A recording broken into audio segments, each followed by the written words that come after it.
बबीता जी आइए आइए। अय्यर भाई आप भी आए हो? आओ आओ, कैसे आना हुआ? हाँ जेठा जी, कल हम आए थे पर आप घर पे नहीं थे। अच्छा बबीता जी, कल आप आए थे? ओ क्या, हम 7 स्टार होटल में गए थे घूमने। क्या जेठालाल, तुम भी बड़ी बड़ी फेंक रहे हो। क्यों, तुम्हें बिल्ली नहीं है क्या? बिल्ली? हाँ वो जो बोलते हैं ना यकीन। अच्छा उसे बिल्ली बोलते हैं। हाँ वही। बबीता जी समझाइए ना इसको। अय्यर तुम चुप रहो। दया देख कौन आया है। ये देखो अय्यर भाई और बबीता जी आए हैं। हाँ आइए।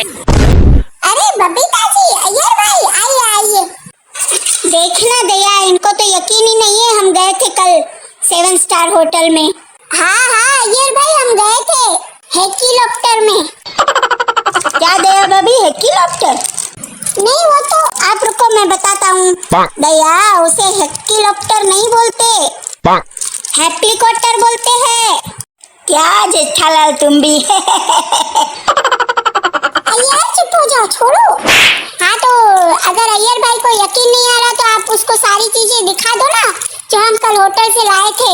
नेपकिन, शैम्पू, साबुन, टॉवल, फोन और ट्यूबलाइट भी तो ली थी और झूमर था वो भी ले लिया था। वो सब दिखा दो आप उनको तो यकीन आ जाएगा। Oh no! अरे डोबी